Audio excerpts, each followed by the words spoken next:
The thing about a movie titled K-Pop Demon Hunters is that it sounds like it would be innocent for children. On the surface, it seems like a movie that is good against evil. Well, what if I were to tell you that that is actually not the case, and that this movie is secretly pushing a religion on its viewers, the same religion that every single one of these movies that I have popped up on the screen right now are also secretly pushing. When a Christian movie critic tells you that a movie, game, or book, or whatever is demonic or spiritual, they usually don't mean what you think they mean. I grew up with a Catholic upbringing, but I always was incredibly wary of people who told me that a movie or book was bad because it went against the will of God. Maybe that was because Hunchback of Notre Dame had a huge impact on me growing up, but I think it goes deeper than just that. In the 90s, it was not uncommon to watch someone come on the news to tell us that something in the world that seemed innocent was the work of the devil. They say the Pokemon whole effort is to train children how to become the #1 Pokemon master in the world.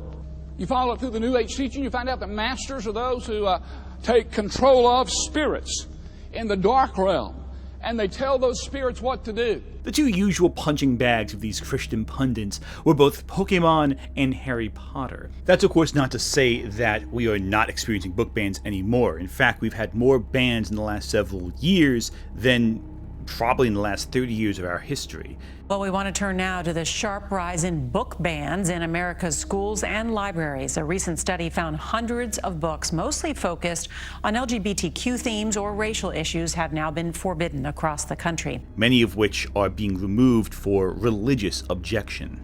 St. Edward Catholic School in Nashville is facing backlash after the school's pastor pulled the Harry Potter series from the library.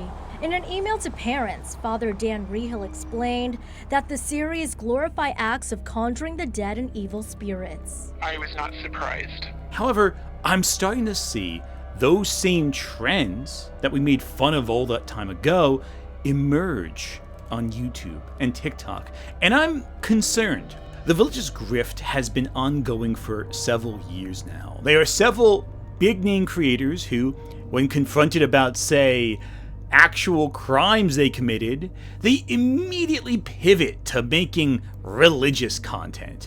But I was actually going to do a very off-brand video for me, but I was kind of going to tell you guys why I kind of gave up on religion when I was a child and why I'm open to giving it another shot today.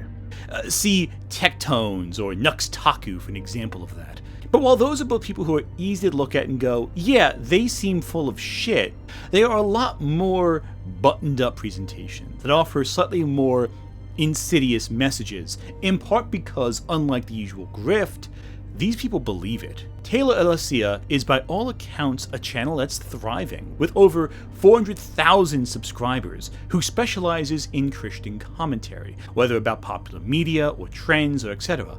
On the surface, her work is not for me.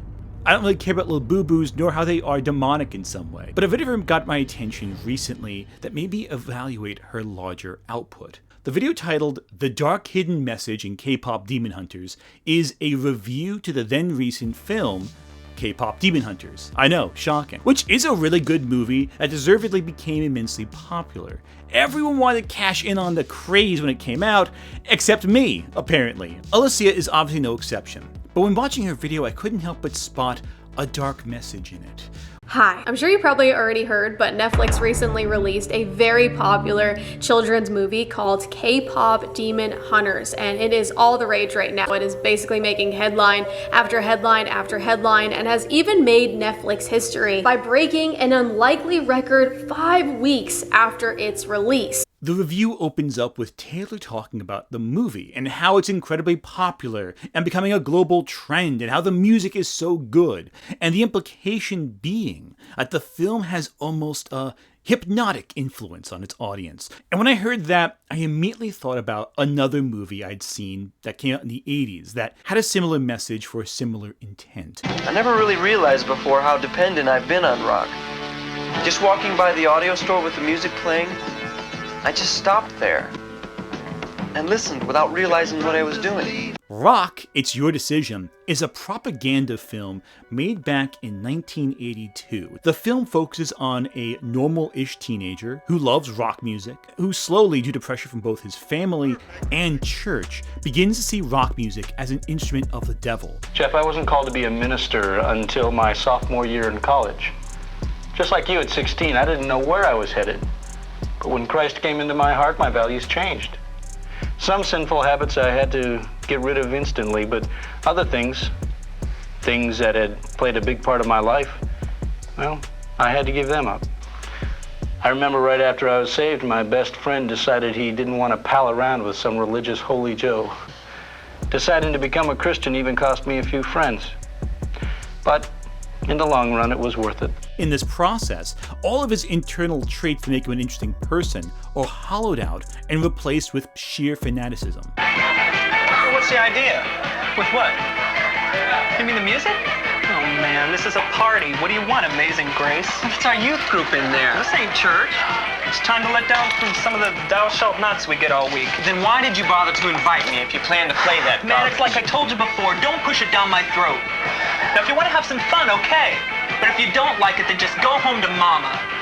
At the end of the movie, he goes to church and gives a big speech that illustrates the dangers of rock music, and uses phrasing that sounds, well, eerily similar to what Taylor is saying. The movie puts a very big focus on the power of music, and it portrays music as extremely spiritual, which holds more truth in reality than many are aware of. That the music can take hold of you and influence you in some ways to make you turn away from God. Aren't we supposed to pray and give our burdens to Jesus Christ?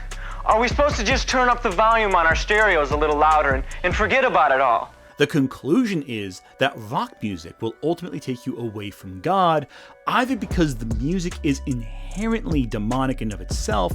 Whenever I hear a good beat, I just start singing right along without even really caring or thinking about what I'm saying. But aren't we supposed to have the mind of Christ? What are the main themes of rock music?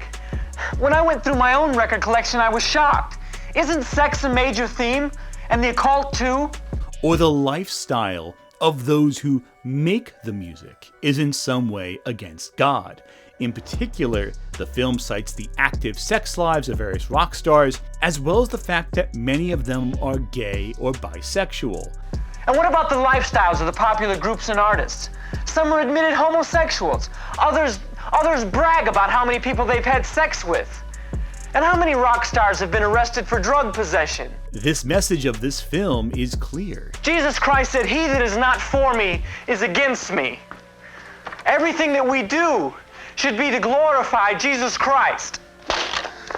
Anything that takes you further from God, or at least their view of God, is evil. And Alesia's video, well, it says the exact same thing. Only instead of David Bowie, we're talking about Rumi from KPop Demon Hunters. The thing about a movie titled KPop Demon Hunters is that it sounds like it would be innocent for children. On the surface, it seems like a movie that is good against evil. Well, what if I were to tell you that that is actually not the case, and that this movie is secretly pushing a religion on its viewers, the same religion that every single one of these movies that I have popped up on the screen right now are also secretly pushing, and it's a religion that my subscribers here on this channel are very familiar with, and this religion is called Gnosticism.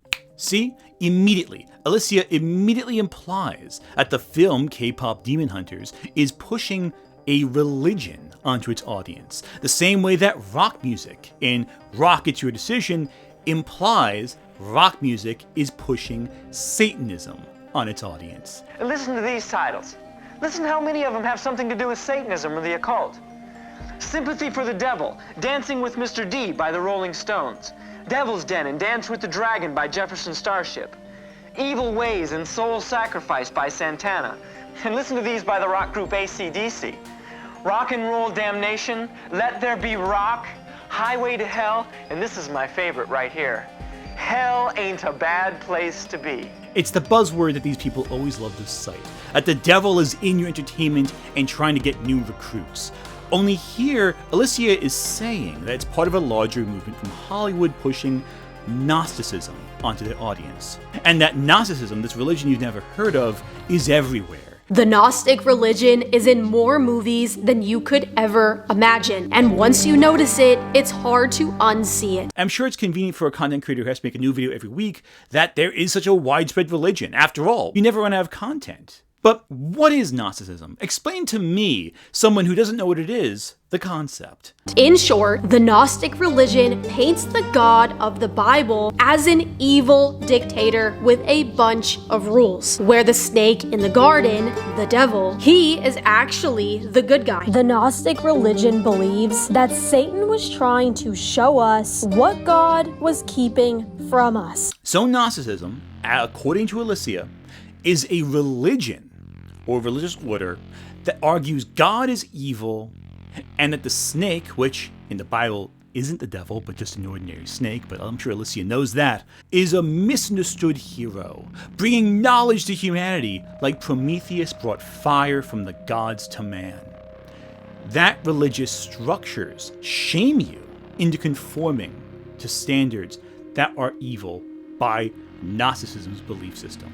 Now, I do want to point out that the Bible didn't create the codes of conduct that various religious orders push. That was the order's personal interpretations of the religious texts that became doctrine. For example, the Catholic Church does not follow Leviticus, which is in the Bible, though many of these fundamentalists will reference Leviticus's rules when talking about, say, gay people, even though they disregard almost everything else said in Leviticus. Very selective choice to interpret the Bible in such a fashion. What this proves, though, is that the Bible is not the source of rules and conduct they follow. It's their interpretation of the Bible, what they choose to specifically believe in. But if you want to be technical, the Bible does have Jesus throw out merchants from the church, yet nowadays we have mega churches with supergiant evangelists who sell millions and millions of product within the confines of their churches. Why have you said that you won't fly commercial? You said that it's like getting into a tube with a bunch of demons. But I'm sure that's fine according to the Bible, of course. People, I love people. Jesus loves people. But people get pushed in alcohol. Do you think that's a good place for a preacher to be and prepare to go preach to a lot of people? That's the immediate red flag here. But the bigger red flag is that the ultimate goal of Gnosticism, according to Alesia, is to tell people they're fine the way they are. The Gnostic religion believes that Satan was trying to show us what God was keeping from us. That sin is ultimately a good thing. That shame is okay. And that God is trying to keep you from who you truly are. Why couldn't you love me? I do! All of me! That God is trying to keep you from true joy and fulfillment. I guess Mr. Rogers was a hardcore Gnostic speaker too, huh? Well, it's very important to look inside yourself and find that loving part of you. That's the part that you must take good care of and never be mean to. Now, would it surprise you if I told you that everything she just said was complete bullshit? Gnosticism is not a singular religious order of belief, but rather a Christian philosophy. Yes, Gnostics do follow a religion, it's called Christianity. Alesia is engaging in inter-Christian warfare right now against heretics who believe the same thing she does but differently, because there is no underlying Gnostic core belief, other than a drive to uncover the truth in society through a Christian lens. It's spiritual exploration over religious doctrine. Many Gnostic beliefs started actually in the late 1st century AD, meaning it predates the unified Bible as we understand it today. It predates the Catholic Church as we understand it today. There are several Gnostic texts, many of which were destroyed by early Christendom. Some, like the Acts of Thomas, were preserved by the Catholic Church, many were not. Others were deemed heretical, like the Gospel of Judas, which claims that Judas betrayed Jesus on Christ's personal orders, as part of the plan to salvage all the souls of mankind. Obviously, the Catholic Church didn't want to have that as a prominent voice, so off to the fire it went. Alesia, however, seems to conflate a whole lot of different branches of Gnostic belief into one. She believes that one branch in particular is the whole, Satanicism.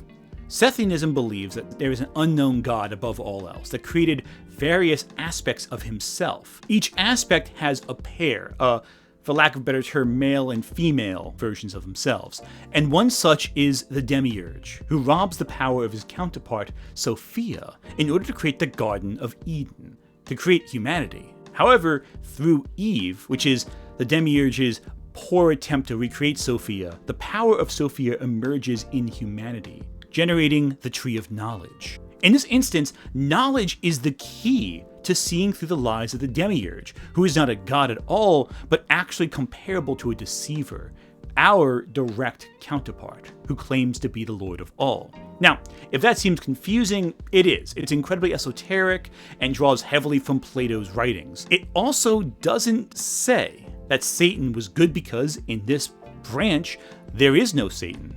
And if anything, we are Satan. It's not a story about good and evil so much as truth and lies. And understand, I get why a traditional Christian would hear that and think that's heresy. And you know what? They're not entirely wrong. Of course, the irony of what Alesia is saying and doing here is that by arguing there's a hidden truth behind all movies, she's actually engaging in Gnostic philosophy, the very thing she's decrying. But hey, what do I know? In today's video, we will be exploring the theory of deeper hidden deception in K-pop demon hunters. With that being said, let's dive in and take a deeper look at this not so innocent movie for children. So Alesia's review focuses on a summary of the whole movie. The movie starts out with 3 girls, Rumi, Mira, and Zoe, who are all a part of a K-pop girl group called Huntrix. The vast majority of this video is just summary of the film. But in this movie, music is so spiritual that the 3 girls use their music to combat demonic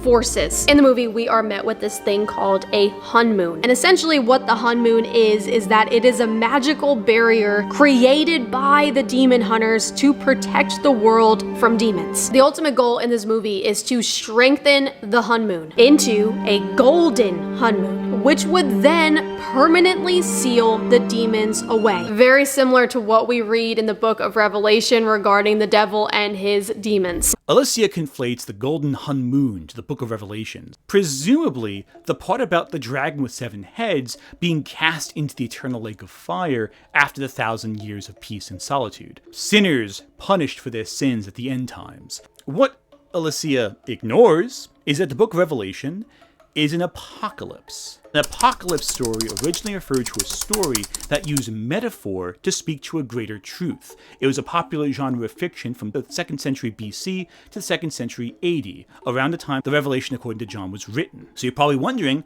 if Revelation's an allegory for something else, what was it an allegory for? Well, I'll tell you.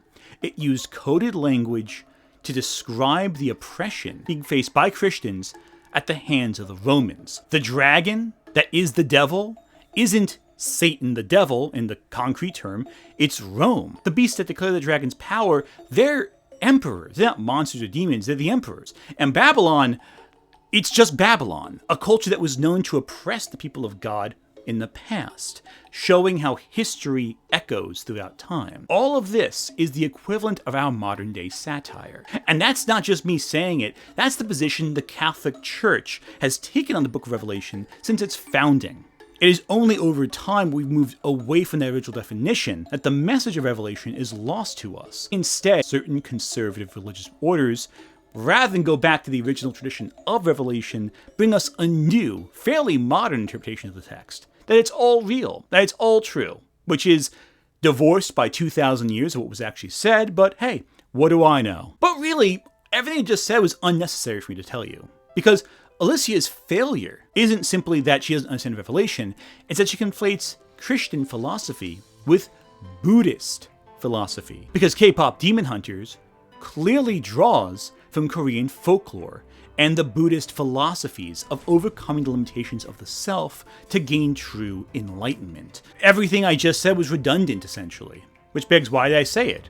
I guess just to rub it in Alesia's face that she's wrong, but what are you gonna do? Specifically, in K-pop Demon Hunters, none of the demons are comparable to biblical demons. These are not infernal entities from hell, but more like goblins. Like little monsters that cause chaos and mischief, rather than unbridled evil or punishing sinners. But then there's the concept also of human souls, who are anchored to reality due to their mortal limitations, like shame. Indeed, it's shame and the refusal to let go of your personal attachments that, in Buddhist philosophy, cause suffering. And this is true in K-pop Demon Hunters, where the Saja boys are actually souls who can't move on to the afterlife and are stuck here, anchored to the material by pain and under the influence of the Demon King, a force that uses shame and guilt to drive demons to feed him more souls. Demons don't feel anything. Is that what you think? That's all demons do. Feel our shame. Also, the Saja boys are also designed after the Grim Reapers from Korean folklore, essentially, who are, again, not biblical demons, but, you know, what are you gonna do? Rumi, Mira, and Zoe find themselves extremely close to sealing the Hunmoon and ridding demons from the earth forever. And again, like I said, all of this sounds great, right? It sounds like good versus evil, and that's something that we see countless times in movies, especially for children. That is until you find out that our main character, our hero in the story, yeah, Rumi, she's actually a demon. I feel like we put these patterns. And throughout this movie, we are met with Rumi hiding her scars from everyone around her and concealing the fact that she is literally a demon. Rumi, you're so modest. It's just the bathhouse. Maybe some other time. I will finally be free of these patterns. No more hiding. No more secrets. What are you not telling us, Rumi? What are you hiding from us? Not everything is about your insecurities, Mira. Now then there's Rumi, the main character of K-pop Demon Hunters, the leader of the band Huntrix. She's a half-demon, and most of her character conflict is centered on the shame she feels from being half-demon, from overcoming her bigotries about demons that have been instilled in her, that are directed both towards herself and towards others. But also that feeling of being unwelcomed or unloved by the human world. That only aspects of her are loved, but the rest is rejected or shamed into silence. The only way to resolve this is to come out in a sense. You can only live a half life if only half of you is visible to the world. But because Alesia saw the word demon in the title, she can't move past demons. This reminds me how in the 90s you'd have Christian scholars who saw the words Hogwarts School of Witchcraft and Wizardry and just went, oh, well, we're just endorsing the lessons of Malus Maleficarum now. A book that I'm confident J.K. Rowling had never heard of before writing Harry Potter and probably has never read even to this day. Or saw Pokemon, a word that was a shortening of pocket monsters, and thought, wow, so we're just summoning demons like in the Middle Ages again, like the old perspective of witchcraft where the witches circled and the demons emerging and all that. What your children watch, what you watch affects you radically. People here today, they can't get saved. Some of you can't go to heaven. Why? Why? Why? Why? What you do with your brain has a direct correlation to where you're going to spend eternity. You're conflating a fictional mythology with your beliefs, without ever stopping to go, wait, does any of this actually make sense to the text I'm talking about? Does this make sense to the world I'm discussing?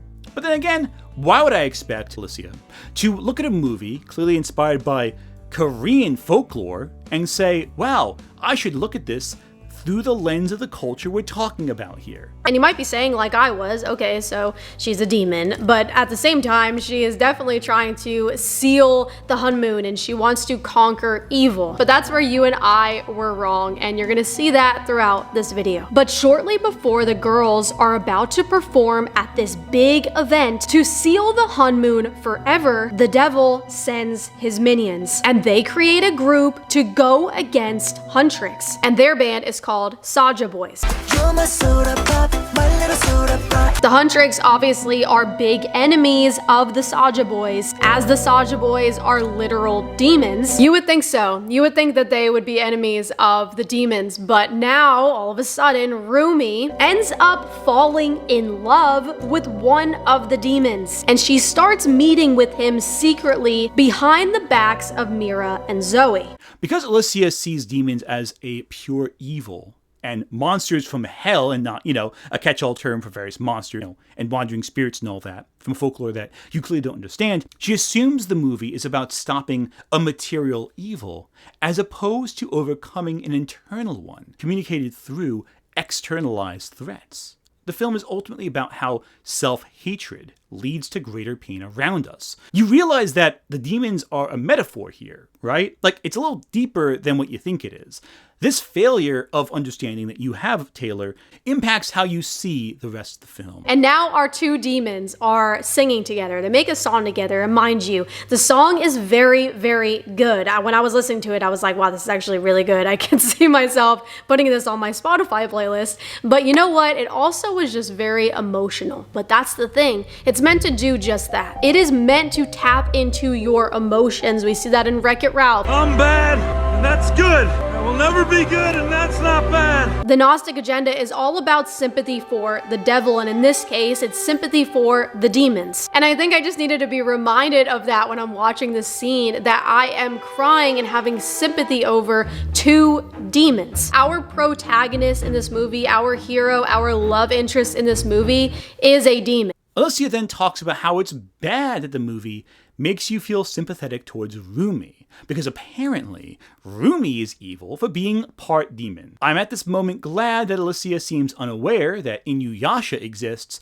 because that would be a field day. Can you imagine her watching Inuyasha?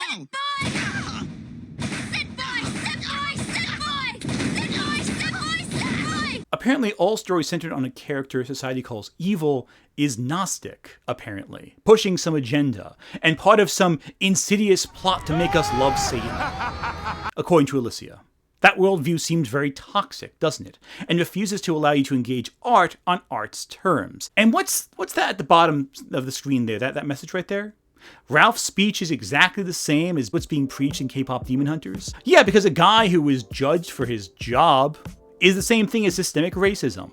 The thing about Wreck-It Ralph and KPop Demon Hunters and all these stories, you mentioned Frozen later, so I'll throw that in there too. They all focus on a character who is dealing with stigma. Wreck-It Ralph and Rumi couldn't be more unalike if you tried though, even though they both face a common enemy. Ralph is a big guy who is cast in a certain job because of his appearance, who isn't evil at all. For him, it's just a job. Being the bad guy in Fix-It Felix, that's a day job that he can clock in and clock out of. But he deals with bigotries outside of that due to stereotypes about his job and his appearance. But Fix-It Felix isn't calling him evil, it's just a job. Meanwhile, Rumi is subjected to internalized and externalized bigotry for the sins of existing. She doesn't do anything wrong in the plot, and Alesia thinks it's bad that Rumi wants to be loved. That's evil, apparently, to wish for someone to love all of you as opposed to only part of you. And it's good that you fear that everyone you love will reject you if they see you for who you really are. Again, not because of your actions, but because of the nature of your birth. Because again, in the story, Rumi is a half-demon who did nothing wrong, but wants to fight to save the world. And her love interest, Jinu, apparently, who is a lost soul anchored to reality due to the guilt from his prior life. And neither of them are infernal entities who serve Satan. None of these people serve Satan. Satan does not appear in the story. There is no reference to hell. There is no reference to Satan. Satan does not appear in this story. I guess she also thought it was good that Rumi stayed in the closet as a half-demon. In the end, at the final show, Rumi is on stage when all her marks are exposed by two demons pretending to be Mira and Zoe, and the whole world discovers that Rumi is actually a demon. Her friends grow in fear of her once they discovered the truth, and Rumi then runs away and starts speaking like a demon. Do what you should have done. Do it! It sure is strange how she chooses to summarize this particular scene.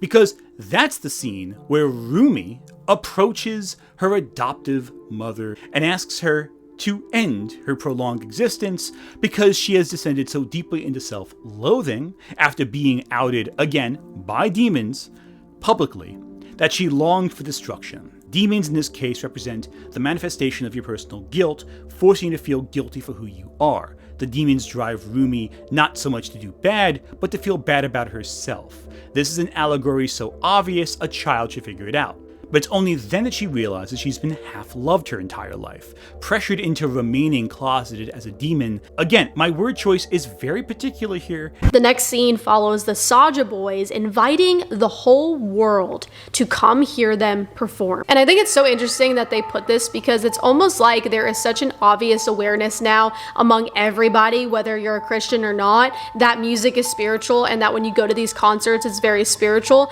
I think that the Travis Scott situation just really opened everyone's eyes to how spiritual concerts can be. So this is actually portraying real life, essentially. Whenever I hear a good beat, I just start singing right along. So then we get to a scene where Alesia summarizes the finale of the movie. Where all the themes of the movie that have been subtext until this point are just outright stated, so there should be no ambiguity as what the movie's really about. That lying about your identity will trap you in a half-existence that prevents you from finding joy. Alesia, however, misses the point entirely. And really, this is all about shame. There's a lot of talk of shame in this movie. Demons don't feel anything. Is that what you think?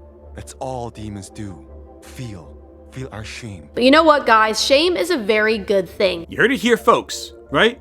Feeling shame, that's good.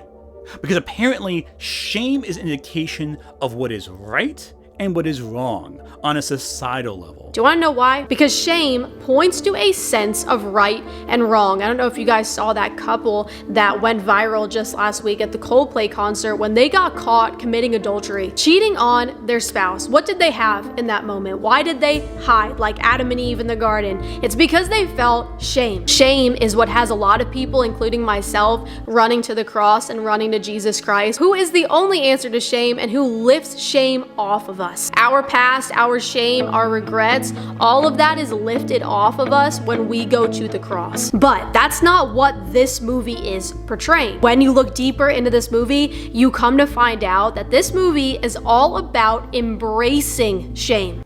Except, is it?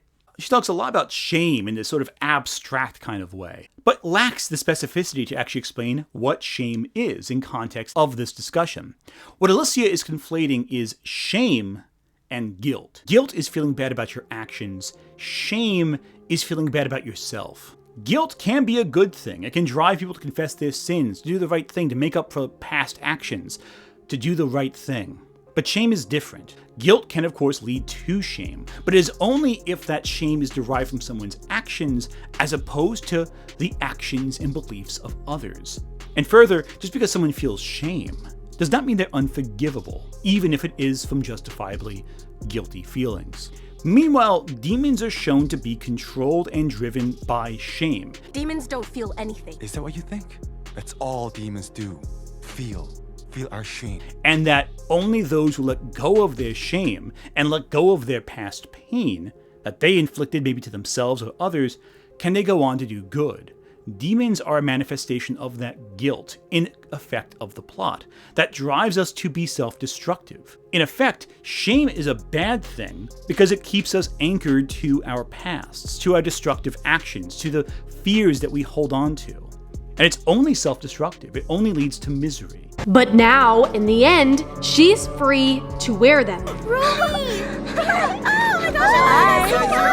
Very similar to Elsa in Frozen, where she has to conceal. Alesia refers to Elsa as another comparison to Rumi. She mentioned Wreck-It Ralph, she mentioned Frozen, but all three are examples of people who are shamed into conformity because they are afraid what they are makes society uncomfortable. However, conformity is not the route to personal happiness or satisfaction with your actions, because you're always going to be in hiding, you're always going to be stressed, you're always going to be miserable. And not because of some action you did, but because of the nature of your birth. They are pressured into hiding for who they are for the convenience of others. But then, in the end, she is able to openly practice dark magic, witchcraft, with no shame at all. Witchcraft. Jesus Christ, Alesia. Elsa does not do dark witchcraft. We later learn in Frozen 2 that it's part of the natural world, concentrated energies of nature itself. And unless a snowstorm is Satan now, I don't think your argument holds much weight. In the end of K-pop Demon Hunters, it appears that they have defeated Satan, which I'm really curious to see. Oh, okay, no, it's not Satan. No, at no point is the word Satan uttered in the entire movie. The fact that these Christian critics cannot actually watch a movie and accept the cosmology of the film they're watching. They have to twist it and distort it until it folds to their perspectives, rather than take the story on its own terms. But how they concealed this Hun Moon is very interesting and not what you would expect. The Hun Moon in this movie is an obvious awareness of biblical prophecy, hinting toward the end times in Revelation in the Bible, where there will be no more evil on the earth. But instead of the original Hun Moon, they get rid of that based on this newfound revelation that the world now has, which is that shame is good, essentially saying that sin is good. No. Jesus Christ. The Hun Moon is not biblical philosophy. The Book of Revelation isn't a prophecy. And no, you're just wrong. You're just wrong. The Hun Moon isn't sealed away.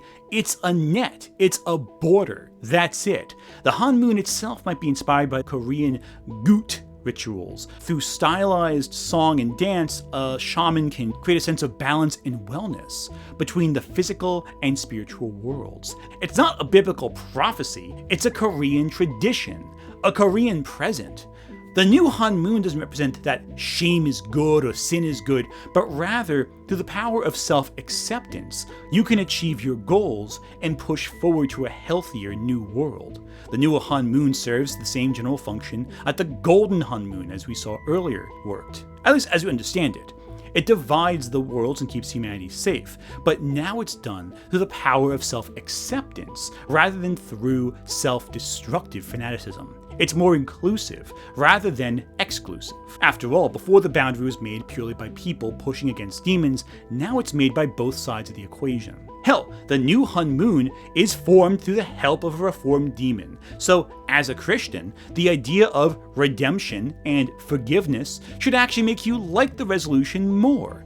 It's done through someone choosing to do good and to atone for past sins. But I guess Alesia subscribes to a Christian philosophy without the idea of purgatory, or forgiveness for that matter, or any chance at redemption. And as you can see in the ending of K-pop Demon Hunters, Rumi stays a demon. She is loved and accepted as a demon. Alesia then ends her video telling us that K-pop Demon Hunters pushes against the belief that you shouldn't be ashamed of yourself or your sins.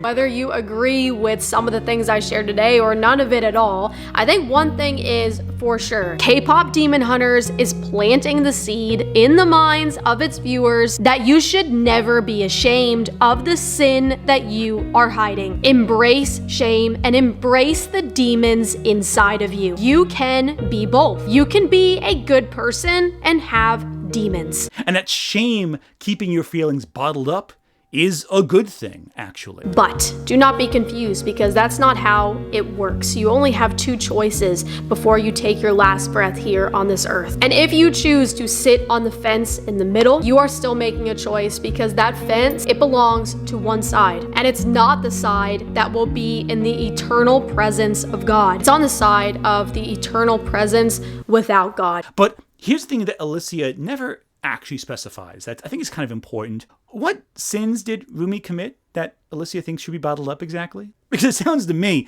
like Alesia just thinks that the nature of your birth is sin enough to make you ashamed of yourself. And that just by the nature of your birth, you should feel ashamed and terrible about yourself, to the point where you're self-destructive and miserable all the time. To the point where you feel unloved because, frankly, you are unloved. How she sees it. Because you are inherently evil, apparently, according to Alesia, which goes against the Christian philosophies outside the teachings of Calvin. I think she might subscribe to Calvin, though. John Calvin was a major member of the early Protestant movement, and his philosophical teachings, which later became the religious order of Calvinism, pushed to simplify religious beliefs.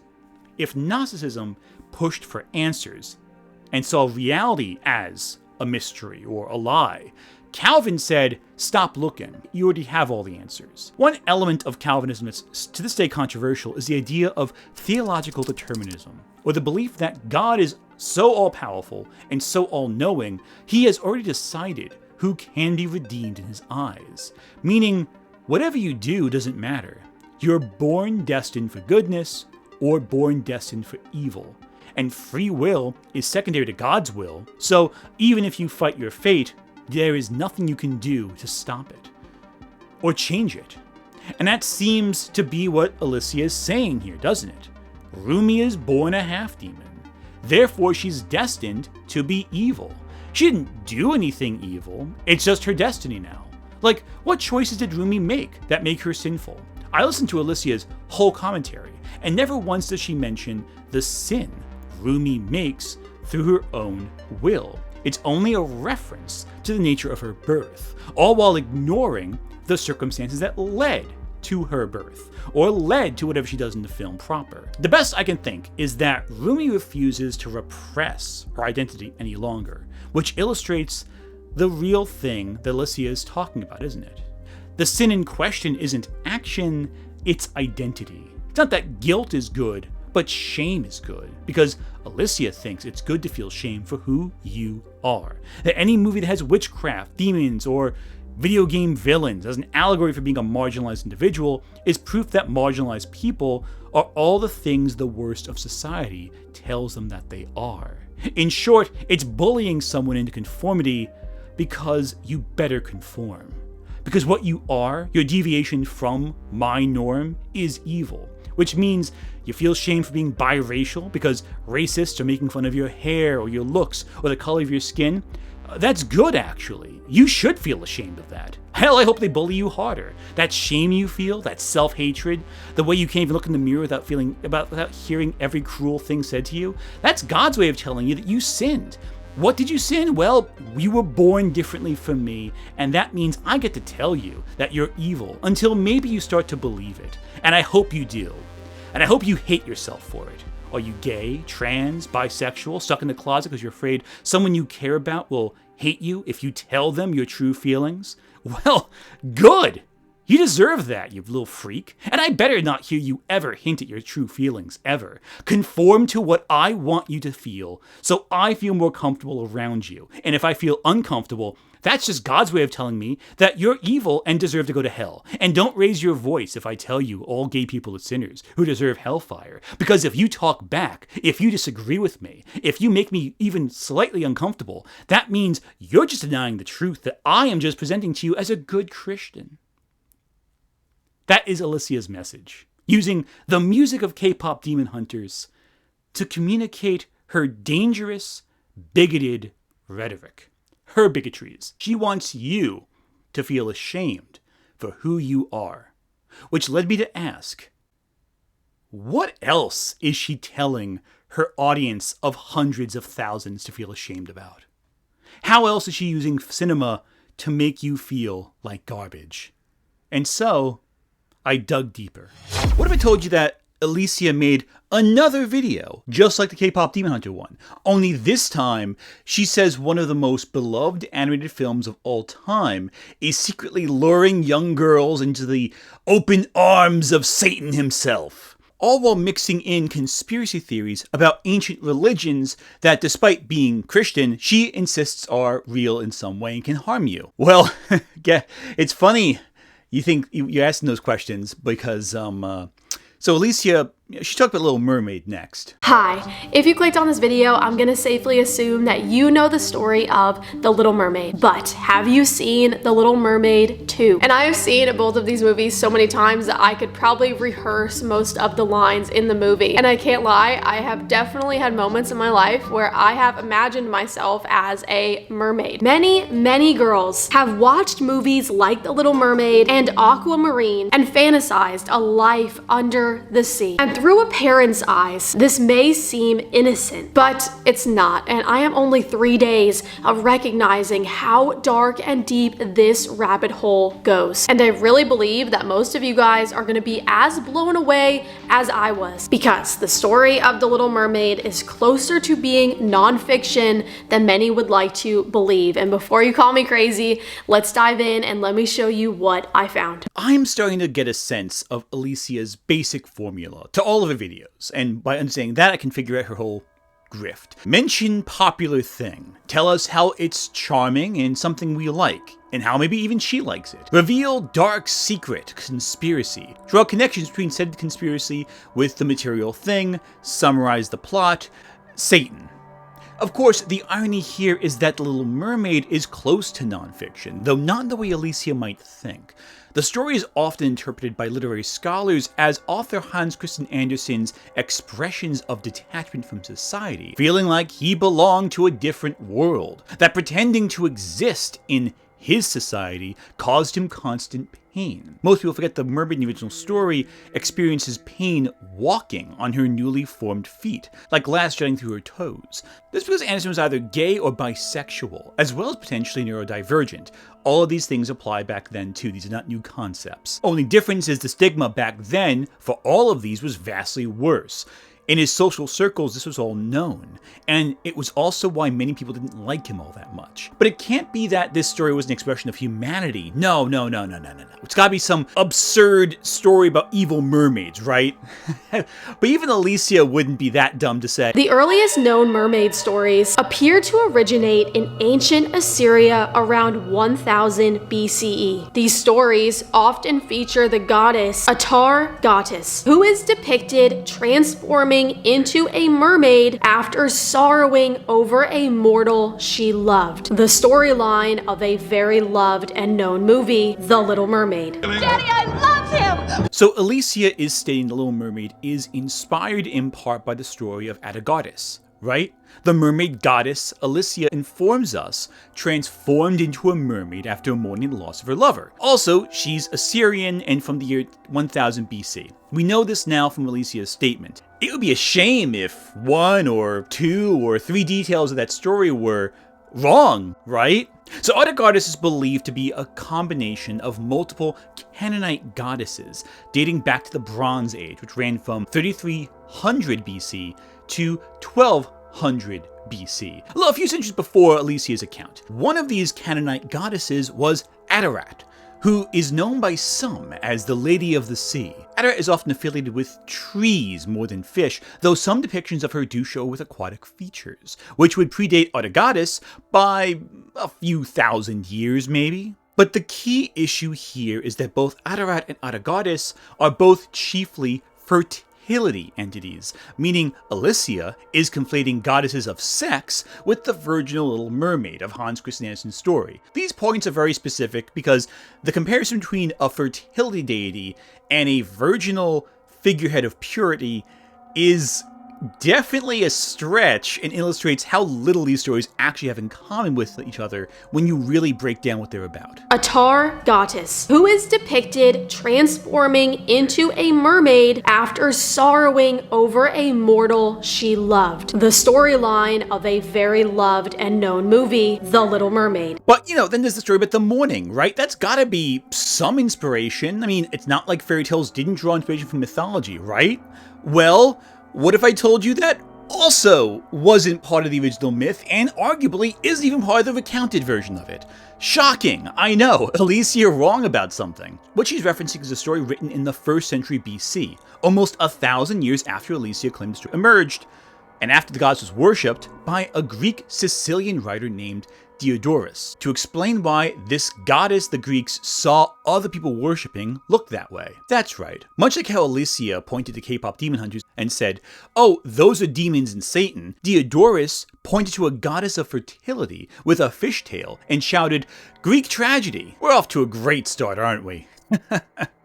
It is actually based on a fairy tale that was written in 1837 by an author, Hans Christian Andersen. And the movie The Little Mermaid contains a ton of links to Greek mythology. In the Disney movie, King Triton is the father of Ariel and her sisters. In Greek mythology, Triton was a sea god, a half-man, half-fish creature, and the herald of the sea god Poseidon. Poseidon is a powerful god in Greek mythology, renowned as the god. So we're going to reduce all the themes that Hans Christian Andersen talked about in his original story to focus on Poseidon, a character who has no bearing on the original story, and even the Disney film is never directly mentioned. Okay, great, I guess. Also, you said that Little Mermaid was based on a true story, but you're referencing Greek myth? But I guess you couldn't do 5 seconds research on Korean mythology, right? Okay. Great. And you probably also remember Disney including Poseidon in the movie Hercules. Did I ever tell you about when I invented the marine mammal? Yeah, Poseidon, about a zillion times. Well, in The Little Mermaid, Poseidon is actually Ariel's grandfather, which Ariel's family tree would also connect her to Zeus, making Hercules her cousin. In fairness, the fact that Ariel and Hercules are technically related is a fun detail,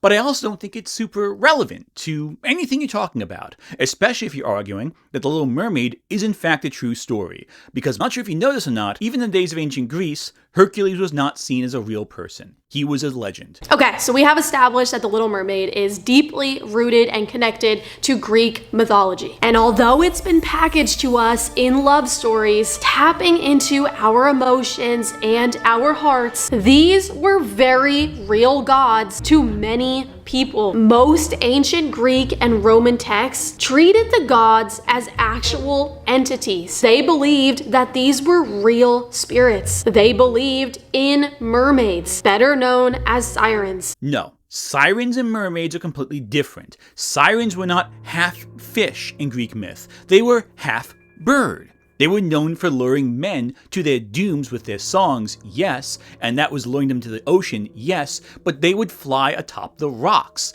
like certain birds do on beachfronts. They were not fish, they were predators. They were going to pick at your remains when you drowned and floated to the surface. It's also worth noting that the first account of sirens in literature wasn't in a myth or religious text, it was the Odyssey, which was, again, not religious, but rather historical legend. It was a story. As for sirens being mermaids, depictions date back to the 3rd century BC, conflating sirens with fish, but it wasn't until 800 AD that this became more commonplace, meaning, again, after Greek mythology fell out of favor as a form of worship. And guys, I think you'll be just as shocked as I was to find out how many people believe that these sea creatures actually make their way onto land, very similar to how Ariel does in The Little Mermaid. There's so many type of things that goes on in these Caribbean countries that you have no idea. Like they're talking about how people in their families have been abducted by mermaids. Some have returned with riches and look totally different. Some people in their family, they witness shapeshift into other creatures. Like this stuff is crazy because you think you only see these things in movies, but they're very real. Wait, Alesia, do you legitimately believe that sirens and mermaids exist? Okay, I can't believe I have to tell a grown-ass woman that sirens and mermaids aren't real. It is believed that most historical records of mermaid sightings were delirious sailors starved of vitamin C and food looking at manatees and desperately filling in the blanks in their mind. She then goes on to show a podcast or interview, whatever, about a woman saying, you know what, just look. People do not believe that there's a world under the water. This marine kingdom has affected almost everyone, but people are ignorant. And what we want to do is to expose the enemy so that he has nowhere to hide anymore. Mami Water is worshipped in many countries, in many parts of the world. And Mami Water is known as the mother of all the mermaids that have ever existed. And how did this begin?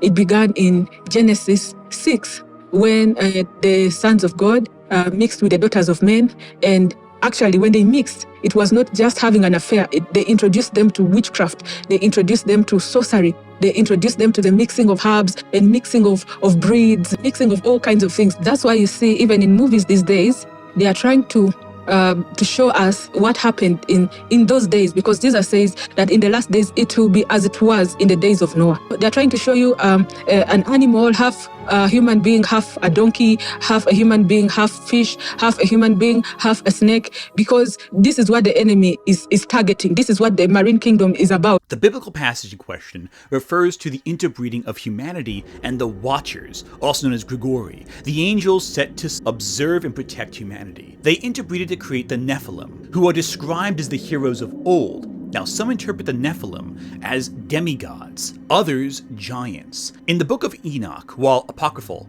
and non-canon to Catholic faith, the Nephilim are depicted as giants who are slain in the Great Flood. In no tradition of the Bible are the Nephilim ever considered half-fish people. Nowhere. Also, Joe Rogan is not a source of legitimate information. Like, ever. Somebody told me not to mention mermaids. Don't mention mermaids? I saw a mermaid. Really? Yeah. When? In Seychelles, Africa. You saw an actual mermaid? Yeah, that's what it was. It was a swimming person. Never cite Joe Rogan. He's usually wrong. And I get that this might sound so unbelievable to some watching, or maybe most watching, and it kind of was for me at first until I'm going to show you the rest of the stuff that I found in this video. But also this many people claiming the same thing. If this isn't true, it is a very weird and odd accusation. Alesia, if mermaids existed, and they lived in shallow waters where people could see them, where are the bodies? They're right there. Things in shallow waters, they float to the beachfront, right? Because they're in shallow waters. So if they have a physical form and they die, where are the bodies? Come on, where are they? This is basic stuff right now. But a common theme with all of these stories that line up is that these little mermaids are not innocent, and they're not like Ariel, and they are evil. And that all this is very spiritual, like the believers in Greek mythology say that it is. Again, if you read the original story by Hans Christian Andersen, you would know that mermaids, even there, are seen as figures of terror. They are soulless, and when they die, they go nowhere but the sea foam. That is a core element of the original fairy tale, and one of the key reasons why the Little Mermaid wants to become... Am I the only one who did the reading? And believers in Greek mythology also believe that mermaid songs were so irresistible that no one could withstand them. Again, the Little Mermaid. Her having an irresistible voice, that was the reason Prince Eric fell in love with her. And now, you are just conflating the siren songs with mermaid songs, which in fairness, that also happened. People conflated them in the Renaissance era and the Age of Exploration, not during the eras of ancient Greece, because mermaids were not in ancient Greece. Jesus Christ. See, this is what the problem with people like Alesia is. The Odyssey was a legend. It was like King Arthur to the Greeks. It wasn't mythology, it was a legend. Hell, in ancient Greece, people didn't even worship all the gods in the Greek pantheon. They were cults and sects devoted to specific gods. Some cults didn't even believe in the other parts of the pantheon. They didn't worship everything. You can't look at it like as a unifying text that, like the Bible, with all the gods showed up. There wasn't one in Greek myth, because Greek myth formed over the course of thousands of years. I'm calm. Which, side note, this movie really just showcases how powerful music can be. As my subscribers know on this channel, the music that you listen to, the vibrations and the frequencies and the spells that are put into so many songs that you know and love. Don't be like Prince Eric, okay? Be on guard. Wait, did she just... She's just doing the same thing Rocket Your Decision did. She literally believes music contains some secret spells that can influence you and corrupt your soul from the inside out through your ears. I thought Alesia was just a devout Christian, but now I get it. Her brain is rotted from conspiracy bullshit. She's not grifting. She genuinely believes this. Genuinely. But her having this alluring, captivating, magical voice is really not that far off from this sirens in the ocean, mermaids in the ocean, underwater sea kingdom theory. And sure enough, she plays fucking TikToks of people recording siren songs on beaches. And I don't know if you've ever come across these videos. I instantly remembered it studying for this video that about a year ago, I was scrolling on TikTok and there were so many videos about sirens and sailors catching their magical voices on camera. Because that can't just be faked, right? I just find it staggering how a grown adult can remember mermaid TikToks, but can't remember the Demon King and K-pop Demon Hunters isn't Satan. There is no Satan in K-pop Demon Hunters. Take a listen. Crazy day, he says.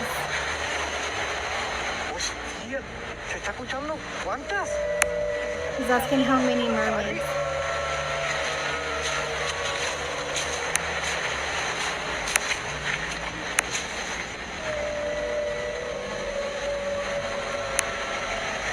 I don't know where to put my head.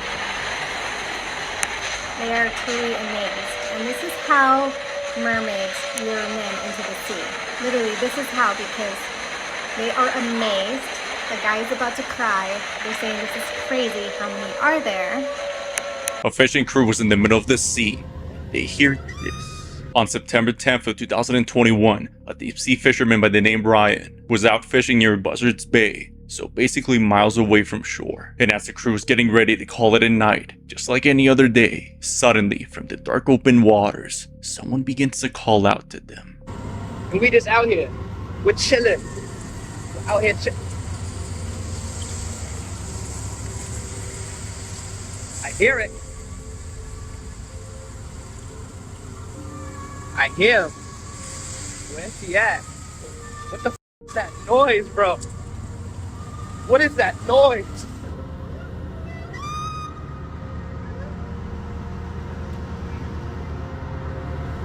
That's crazy.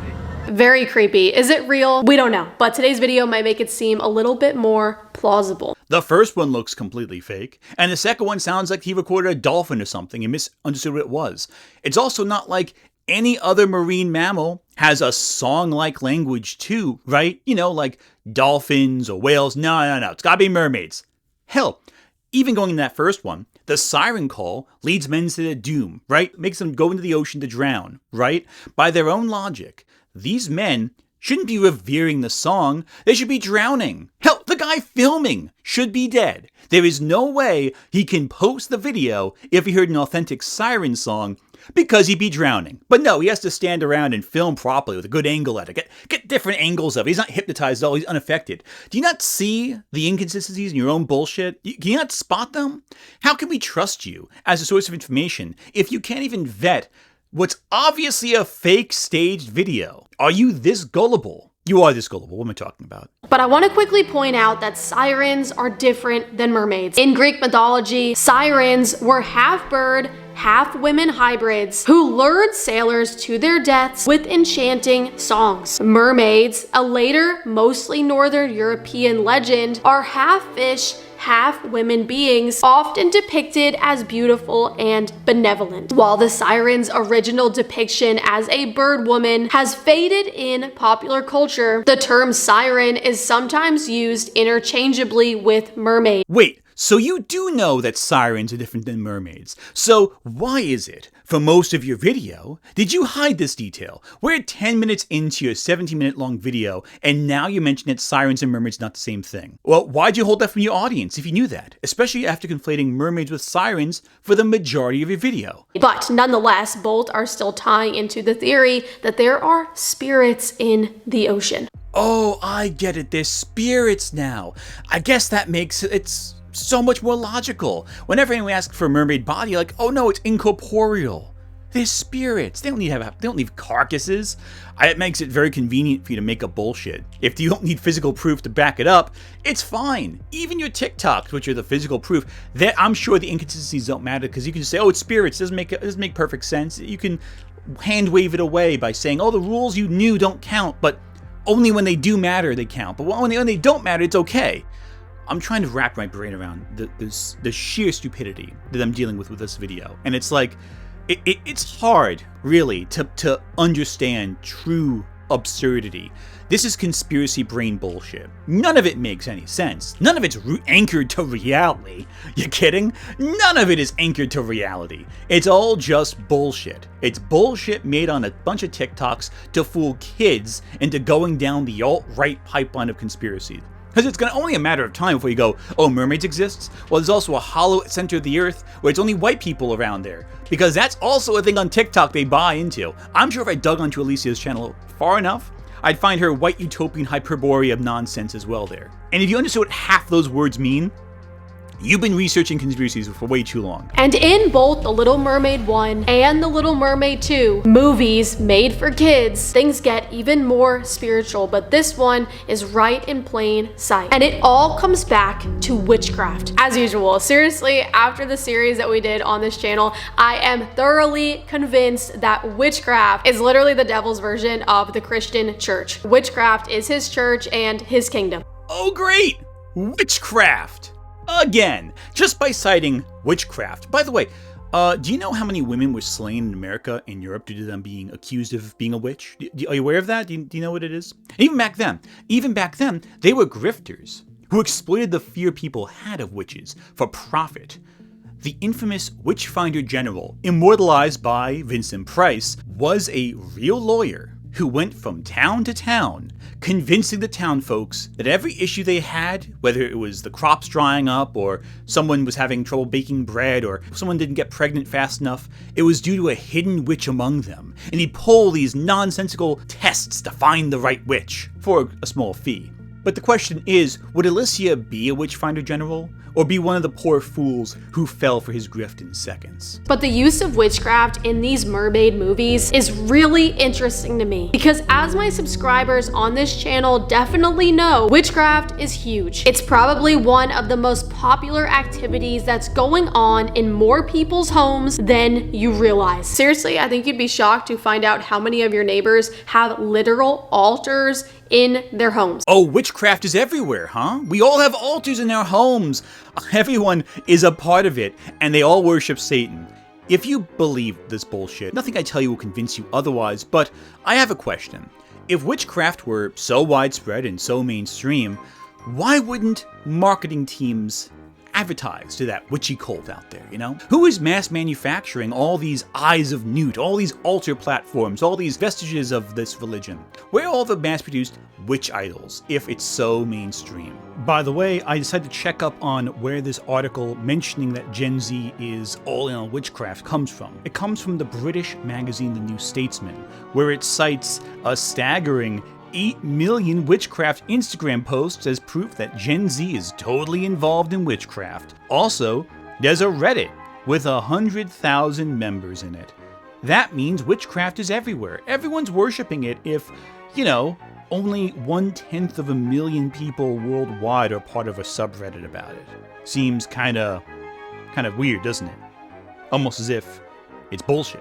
And what I've come to find researching for this video and on this topic is that witches are very involved with these mermaid spirits. So you may not believe in these spirits in the ocean or mermaids in the ocean, but rest assured, there are many people and many witches that sure do. And also that bit about witches and mermaids being in league with each other, like, how in league are we talking here? Are you saying witches and mermaids maybe hang out together on the weekends, you know, hang out, you know, go shopping together? Do they get like a coffee?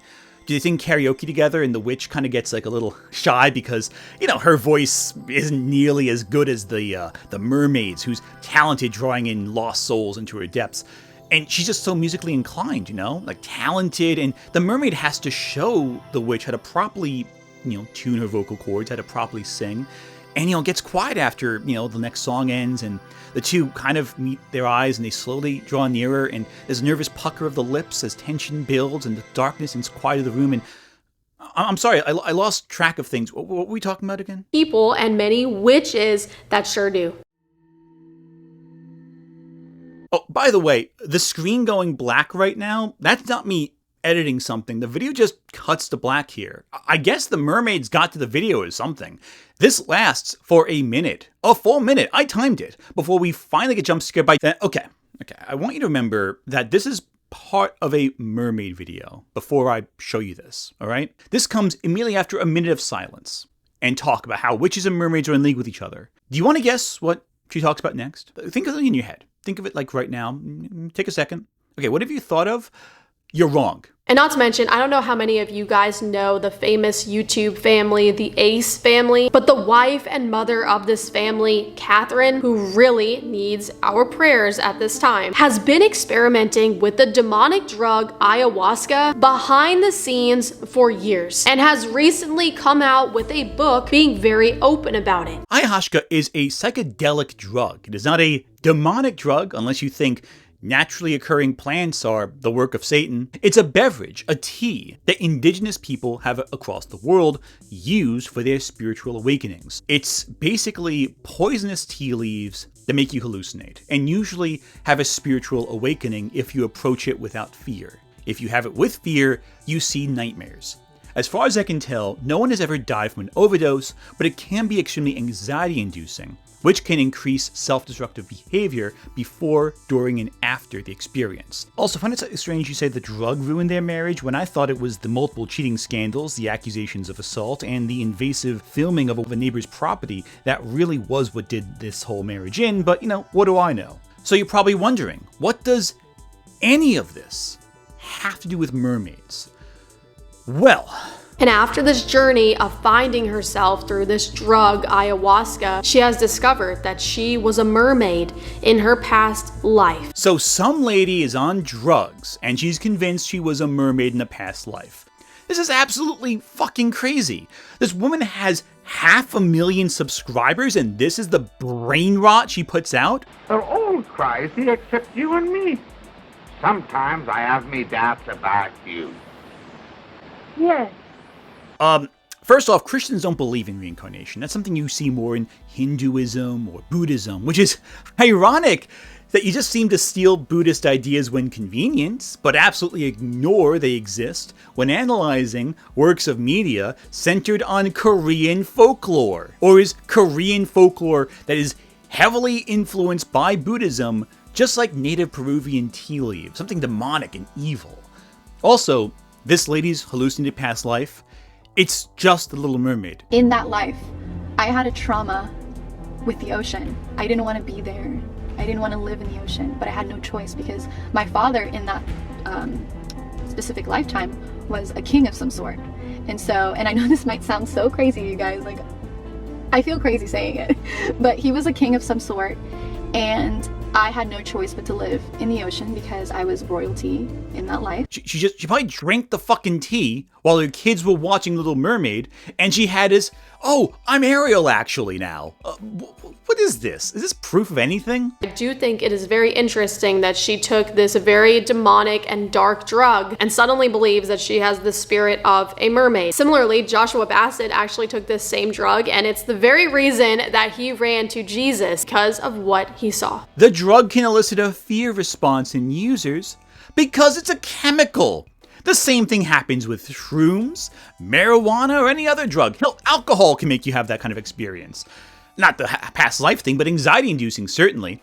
It's brain chemistry affected by drugs. What, is carbon dioxide now Satan's drug of choice? You consume too much carbon dioxide, you will also hallucinate, because you'll be choking your brain out. The idea of mermaids in the water, witches in the water, and spirits in the water actually could hold some truth. The thing about spirits and powers is that we cannot see them, and being a Christian for 5 years now, I've discovered that most of this walk is warring against the things that we cannot see. And one thing is for certain, they are here, they are on this earth. But the big question is, are they in the sea? I think you'd be surprised to press into how the Bible represents the sea, as it is often a symbol of evil and resistance to God. In Revelation 21:1, we even see that the new heaven and the new earth that God is creating for his chosen people does not include the sea. And we know there will be no more evil or chaos, so for it to be written that there will be no more sea is interesting. And this bullshit about the sea being evil in the Bible because one passage from Revelation, which again is an allegorical text, overshadows how maybe the Red Sea does Moses a real solid by helping the chosen people escape Egypt, or how most of Christ's disciples were fishermen, relying on the sea for their money and ability to live. They worked on the sea. How is that evil?